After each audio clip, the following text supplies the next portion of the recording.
NFL owners met yesterday and voted on new rules that were being pushed by NFL coaches and management and teams. The big one was the Tush push play. The Tush push was potentially going to be banned forever. Philadelphia Eagles obviously didn't appreciate that. Laurie gave a 30-minute speech. Laurie gave a 30-minute speech. That was followed by Jason Kelsey, who came in. And I only heard what Jason Kelsey said on the New Heights podcast. But he said, if I was told that I only had 80 plays and they were all going to be the Tush push, I would sign up for that immediately. Now, we have heard him in the past say that he's at the bottom of a car wreck and that kind of thing. Mm-hmm. But that is being an offensive lineman as a whole. But Jason Kelsey went and lobbied, Laurie went and lobbied, and inevitably it was a 22-10 vote, I think, to keep the Tush push around. It wasn't just the Tush push, though, with the way it was being worded, this particular vote. It was basically saying he couldn't pull or push anybody on a football field. That would take away the scrums that happen late in games where a running back gets stopped, then the offensive line comes, picks him up. There's 4 D linemen, there's 4 offensive linemen or 3 offensive linemen, and they move the running back over the first down line like 6-7 yards. Everybody goes ape shit for that because it's literally a display in a feat of strength over the other team.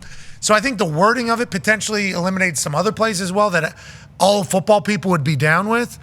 But it was certainly an attempt to get rid of the double pushing of Jalen Hurts' ass. The Green Bay Packers were the ones that presented this, and the Philadelphia Eagles take a victory lap after it doesn't get past the ban and say push on. Guess who they're playing in that game? The Green Bay Packers. So it was great use of social media there. Mm-hmm. Great use of social media there. The teams that were very loudly against the ban of the Tush push were everybody you would think it would be. Everybody you think it would be. Yep. It was Coach Sirianni. Playing football. Mm-hmm. John Harbaugh, we're playing football. Motor City Dan Campbell, we're playing football. Hell yeah.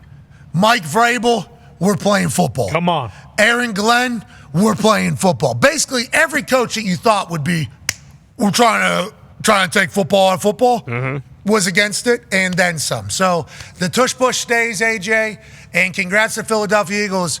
1st and 9. 1st and 8.5 every time they get the ball, brother. Yeah, I don't have a problem with the Tush push, to be honest with you. Like, I understand when people want to argue, say, hey, it's not a football play. Well, yes, that makes sense, by the way, what you just said. You go along Motor City, Dan Campbell, Mike Vrabel, Harbaugh, everybody. Yeah, we get it. I'm just saying, if I was a defender and I was trying to stop it, yeah, it would piss me off. It would be frustrating. But at some point, someone's going to crack the code, right? And they're going to find a way to – you're not going to stop it every time, but they're going to find a way to consistently – have a way to do something about it. I don't know. I mean, I would assume that's the case, but I just don't know. Because they're so good at it, I don't feel like we can ban it just because they're the best at doing it. The Philadelphia Eagles fans and the Philadelphia Eagles as a whole turned this into we're tougher than you, so you want to ban it. Yeah. Angle. Good angle, by the way. Yeah. Good angle, by the way. Because whenever you watch it, it does feel like, this is just a battle of wills. This is a battle of strength. This is a battle of grit. Low man wins. That's what football is supposed to be. And I think D linemen say, it doesn't matter how low we get. They got 800 pounds of people pushing their ass cheek of a Jalen Hurts who squats 800 pounds in this entire thing. It's unstoppable. So you say somebody's going to figure it out. I think there's some people in football that are worried, I don't know if we can stop. I don't know if there's any way to actually stop it. Because on the defense, I don't think they're allowed to push back because that was banned because of field goals back in the day. So I also am a fan of not getting rid of it, strictly as it becomes a toughness conversation. It's like, we're tougher than you can't handle it. Okay. Yeah. How come we're better than you at it? It's just an easy play. Well, why aren't you? Because you're not as tough as us. I'm like, they got a point. Checkmate. All right. I'm on their side for it. But it feels like something's going to give. Feels like something, maybe only one number of pushers. Yeah, it's gonna be like they're gonna have to change it. Eventually, maybe one pusher, I guess, right? They could see that be like a negotiation. If the Eagles go 89%, 90% on this again this season, and I know there's the Packers, they were the ones that bit the bullet and said, fuck it, we'll be the ones that'll kind of push this.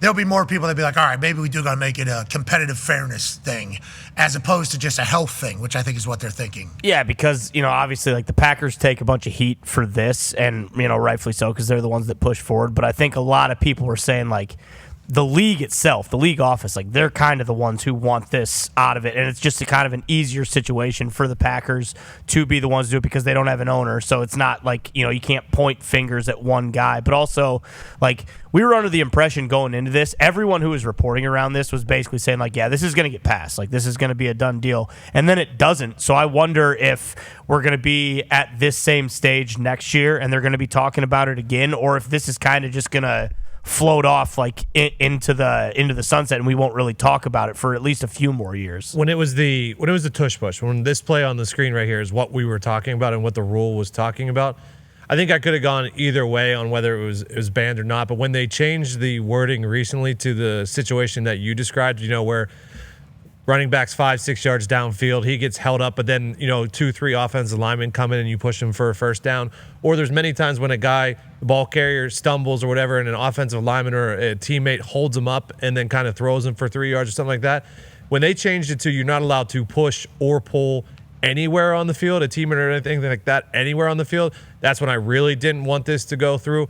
So, you know, if they change language potentially to only take out this, like the tush push, and only one person can push. Correct. If it's within the line of scrimmage or something like that. But like downfield and stuff like that, when like the situation you talked about, when like pushing for a first down and stuff like that, that's awesome. That can't leave the game. Well, and also, not everybody's good at it. Like, True. It's just the Eagles and the Bills who are very good at it. So, you know, credit to Jalen Hurts, their offensive line, and also credit to Josh Allen and the Bills' offensive line. Like, I could see banning it if every single team was swinging a 90% bat and they're just getting first downs, and it is a 1st and 9 for everybody. But how many times do we see it failed for the other teams that don't work on it? Like, I think it's happened multiple times with teams where it's, oh, they're lining up for a tush push, let's see what they got, and then they don't get it done. Like, it is, you know, a different type of NFL play, but until everybody is very good at it, there should never be a play that's eliminated. Because, you know, what if a team like the Colts,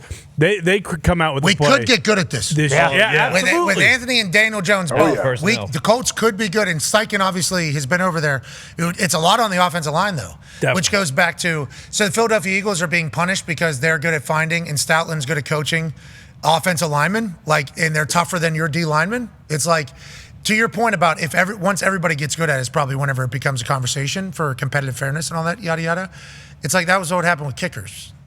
So there'd be like 5-6 good kickers, and then there was a bunch of shit kickers for a long time, and they'd be missing extra points, and it was still an exciting play.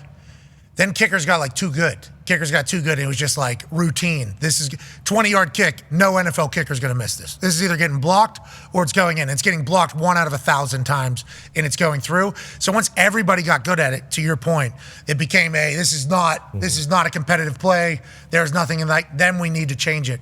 Maybe that is where we're headed. Maybe if everybody gets good at it and everybody takes advantage of it, then everybody will be like, we can't just have it be 1st and 9. For all parties here. Like, that can't be how it is. That's a very valid point. And they've shown precedent with it, with the kicking, and that was a huge change. I mean, going from gigantic. That was a gigantic change that the NFL doesn't love doing, you know. I think that's a very good point.